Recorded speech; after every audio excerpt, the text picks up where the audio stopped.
iddoon argamu kun Shaashamannee ganda duwwaa tokko masjiida Al-Iimaan bira masjiida addaa ta'e jechuudha. Naannoo mana haaraa duwwaa tokkooti. As keessatti mana argamutu jira. Isa isin garsiisa.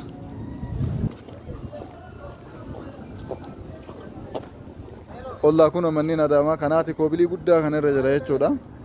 Kun madarsaadha. Kun akkuma argitanidha.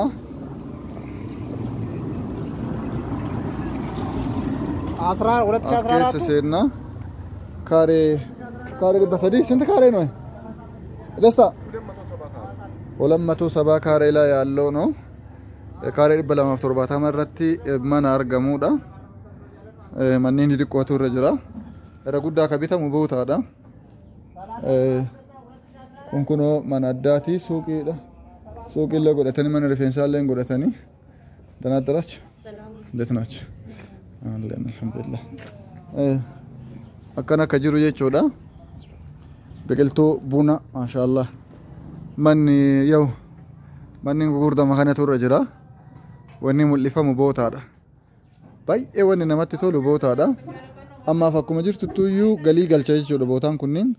Balbala tokko, balbala lama, balbala sadii, balbala afur, shani gara jaha meeqaa ta'e jechuudha qircoon kunniin.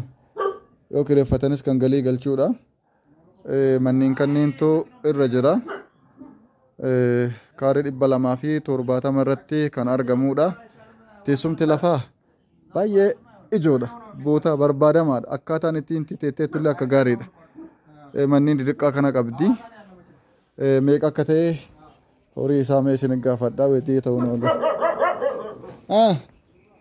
270 ካሬ ብላችኋል። እንግዲህ ቦታ ነው የሚገዛው። ቤቱ ፎቅ አይደለም። ጂ ፕላስ ዋን ነው። Kanaafuu gatiin kama dhumaa katti gurguramu asiifachiin kan jiru sinte መጨረሻ ዋጋ ባዝና ወደና ወደ የሌለ ማለት ነው። አባቱ ጋር ተነጋግራችሁ አው ተነጋግራችሁ አይደለም እንደ ጠይቃችሁ አሁን ኦንላይን ላይ ስላለም ማለት ነው። ቁርጥ የሱፐር ማርኬት ዋጋ ነው የኛ ጋር ማለት ነው።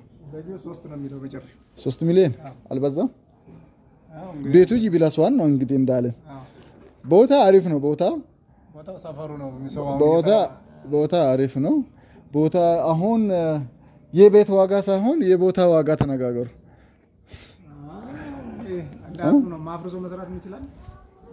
እሱማ የታወቀ ነው። ማፍረስ የማይቀር ነው። ጄፕላስ ዋን ስላለን ነው እንጂ ለስሙ ነው እንጂ ያለን ውስጡም ያኖራል። ታው ውስጥ ምንም ውስጥ ማለት አያስፈልግም። ዋጋ ብቻ አስተካክሉና ዋጋ ወላ ገርኩት አሁንም ቆይ ደውሎልኝ